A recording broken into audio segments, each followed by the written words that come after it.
En la sinapsis excitatoria nos muestra una neurona presináptica que está liberando un neurotransmisor excitatorio, se une a su receptor, y cuando se une a su receptor, que es un canal, ¿sí?, para el sodio o para el calcio, comienzan a ingresar estos iones.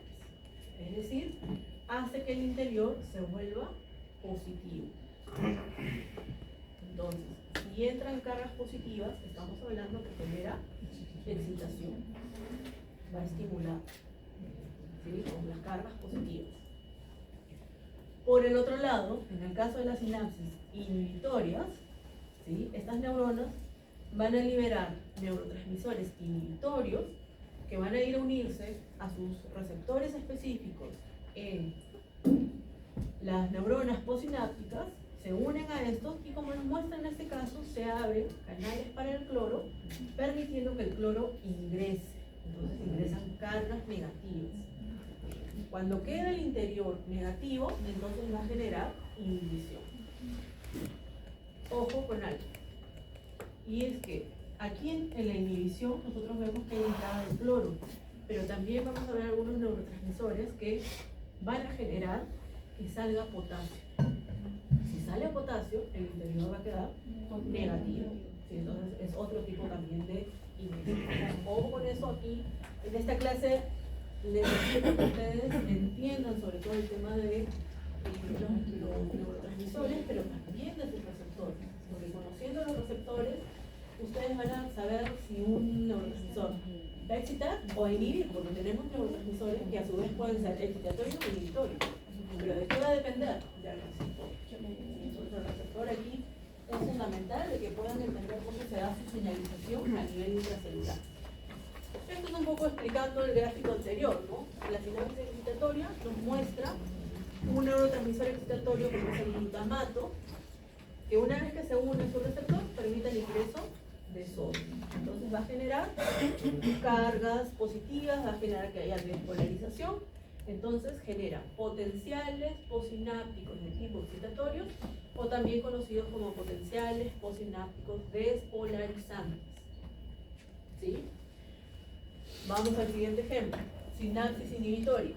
En este caso vemos una neurona que está liberando a GABA, que es un neurotransmisor inhibitorio, se une a su receptor y permite el ingreso de cloro. Entonces el interior se vuelve más negativo, por lo tanto vean cómo se hace electronegativo. Entonces genera potenciales posinápticos de tipo inhibitorios o bien potenciales posinápticos hiperpolarizantes. ¿Sí? ¿Queda claro? ¿Sí? Muy bien.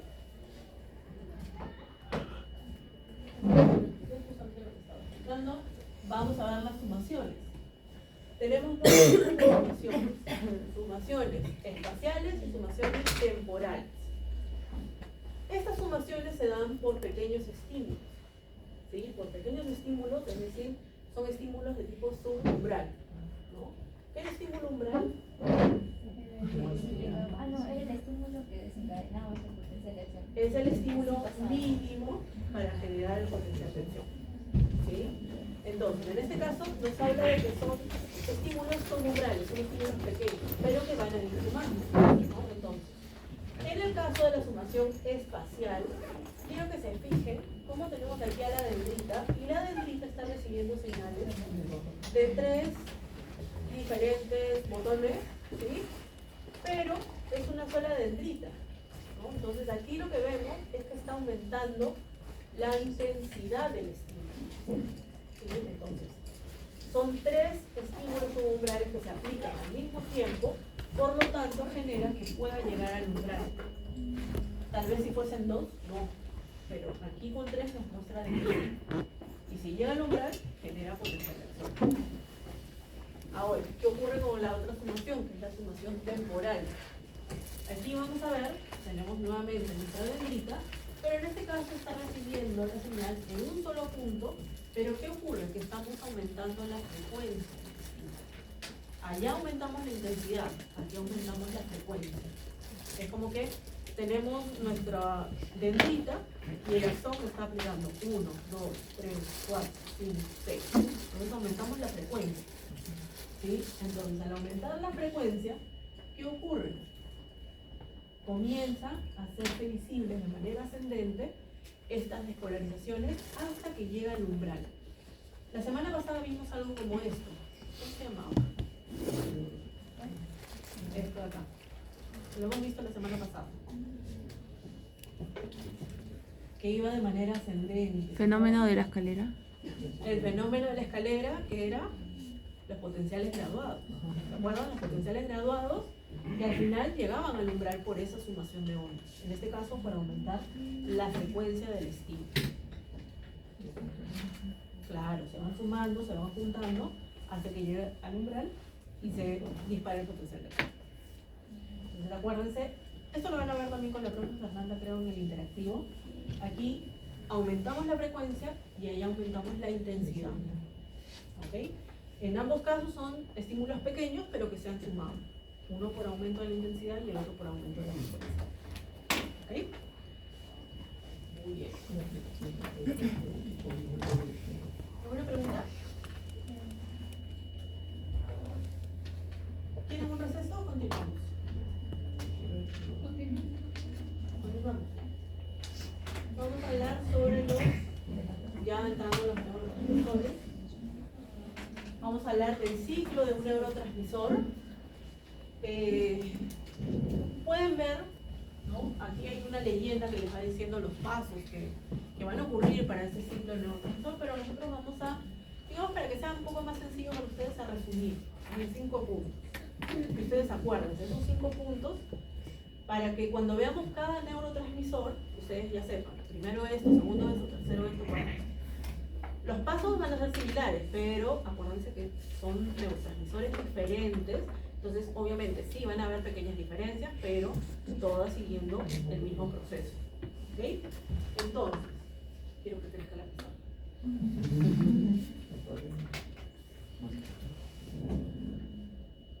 No sé si se llega a ver allá. Profesora, lo subo. Profesora, ¿lo subo? A ver, porque la vez pasada creo que fue la primera sonora.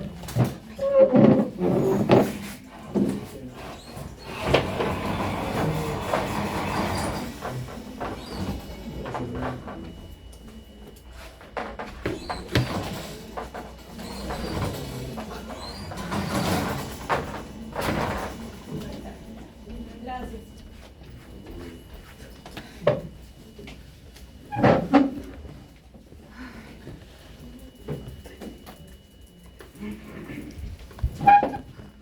Vamos a poner aquí un poco más grande, ¿sí? Ciclo del neurotransmisor. Vamos a recordarlo en 5 puntos importantes, ¿sí? Primero, tenemos la biosíntesis del neurotransmisor. Tenemos el almacenamiento.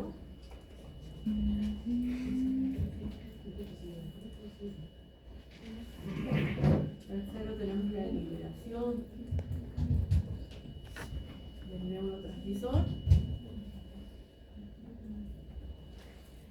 Cuarto, tenemos la acción del neurotransmisor sobre sus receptores.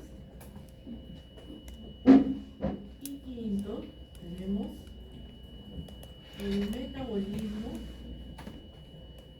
o recaptación del neurotransmisor. ¿Sí? Entonces vamos a ver estos 5 puntos como ejemplo del ciclo del neurotransmisor. Primero, biosíntesis del neurotransmisor. ¿Qué significa esto? ¿Cómo se forma? ¿No? ¿Cómo se sintetiza nuestro neurotransmisor? Segundo, almacenamiento. ¿Cómo se almacenan las vesículas? ¿Sí? Por lo general, en casi todo se da por un antiporte con el hidrógeno, porque estas vesículas son ricas en hidrógeno. Y entonces entra el neurotransmisor, sale el hidrógeno. ¿Sí? Tercero, ¿cómo se libera el neurotransmisor? Vamos a verlo en un momento. Cuarto, la acción sobre sus receptores específicos a nivel de lo que vendrían a ser las neuronas posinares, las membranas posinares. Y quinto, se refiere al metabolismo, es decir, el neurotransmisor no puede quedar en el espacio, sináptico, entonces tiene que ser degradado, sufre metabolismo. O bien puede haber una recaptación, como vamos a ver en algunos libros. ¿Sí? Entonces, vamos a ver. Entonces, primero tenemos la síntesis. Se sintetiza, la mayoría de ellos se sintetizan a nivel de las neuronas, de las mismas neuronas. Se van a almacenar en las vesículas, como ya les comenté, por este antiporte. Y en el caso de la liberación, en el tercer punto, sí tenemos algo más, más complejo, no difícil, pero sí algo más complejo, porque aquí sí vamos a ver varios pasos. Lo primero que tiene que haber es ese potencial de acción que está viajando por el axón. ¿Se acuerdan que les dije que tenía que llegar al último botón terminal? Entonces necesitamos de potencial de acción. ¿Sí? Tiene que llegar el potencial de acción. ¿Para qué? Para que se abran los canales de calcio dependientes de voltaje. Estos canales de calcio dependientes de voltaje se abren permitiendo que el calcio ingrese. ¿Sí? Va a ingresar. Una vez dentro, el calcio sí o sí tiene que ingresar, porque eso es lo que va a permitir que las vesículas puedan desplazarse. ¿Para qué? Para que puedan fusionarse con la membrana presináptica. ¿Sí? Ahora, eso también va a ser ayudado por unas proteínas que son las proteínas del grupo SNAP.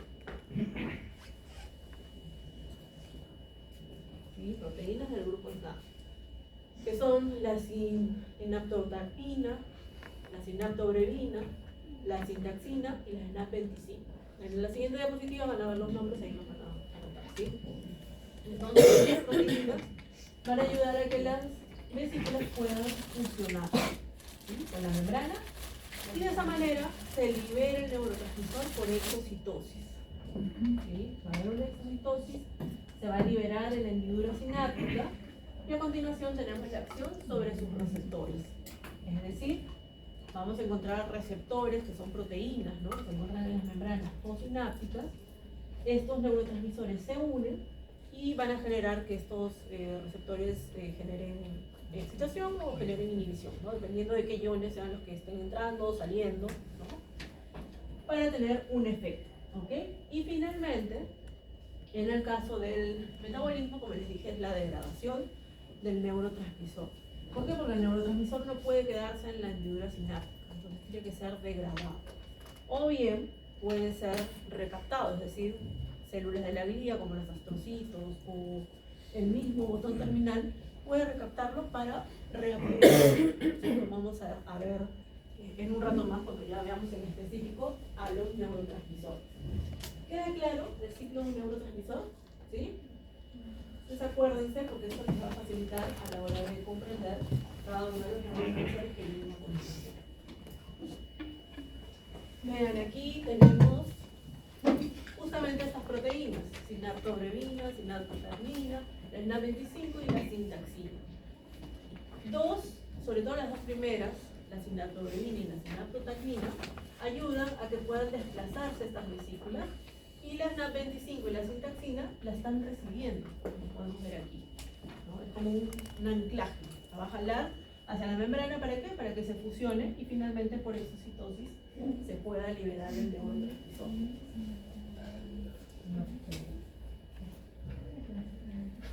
Ahora, ya se liberó el neurotransmisor. ¿Qué ocurre con las vesículas que han estado fusionadas? Van a reaprovecharse, van a reciclarse. ¿Cómo se reciclan? Por medio de una proteína que se encuentra a nivel del citosol, que es la creatina. ¿No? Por biología ustedes saben cuál. Entonces la creatina lo que hace es que ya no hay esa fusión, y junto a otra proteína, que es la diamina, comienza la reconstrucción de la membrana, que vuelve otra vez a llenarse de hidrógeno, hasta que nuevamente llega el neurotransmisor, otra vez anticorte, y el comienzo otra vez del ciclo. ¿Sí?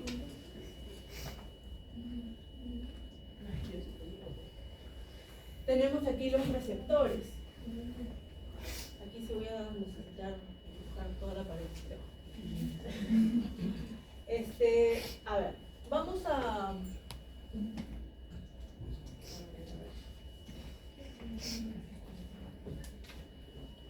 A ver, una explicación rápida y luego ya grafico en la pizarra, ¿sí?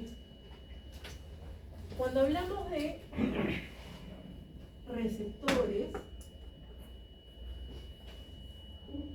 pueden ser de dos tipos, ¿sí? En general. Pueden ser ionotrópicos y metabotrópicos.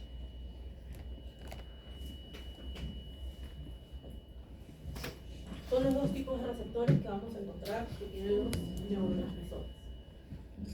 Vamos a empezar por los más sencillos, que son los ionotrópicos. Ionotrópicos viene de iónico. Entonces se refiere a canales iónicos.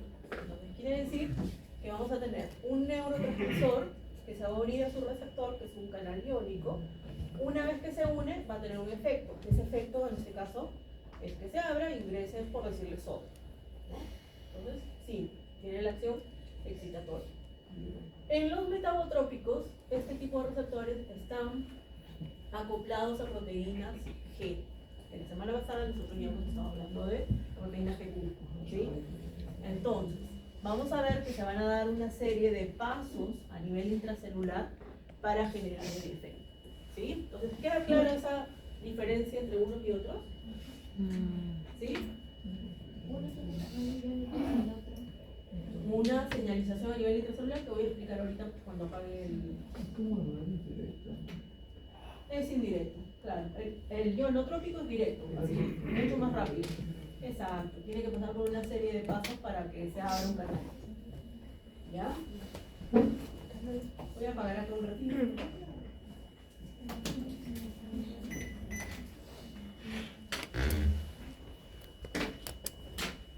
Voy a graficar aquí un ratito.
Horrible, te estoy muriendo.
Cuando los jalamos.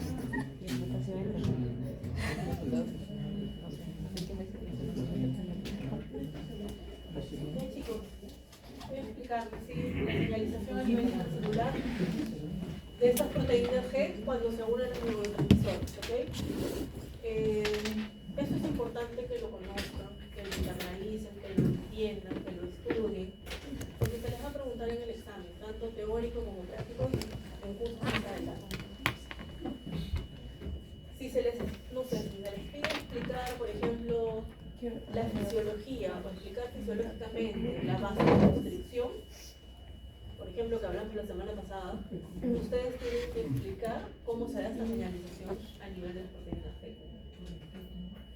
Normalmente cuando se pide eso en el examen, no me colocan nada, entonces ya no están respondiendo, obviamente no van a tener los puntos. ¿Sí? Entonces, ojo con eso. Por eso te digo que estas señalizaciones son muy importantes para saber si un neurotransmisor va a generar excitación o va a generar inhibición. Entonces, vamos a ver a la proteína GQ, que es la que ustedes ya conocen, ustedes ya saben que genera excitación. Pero también tenemos a otra proteína que genera excitación, que es la GS. Solamente que tiene otro tipo de señalización. Y tenemos otra que genera inhibición, que es la proteína GI. Sí.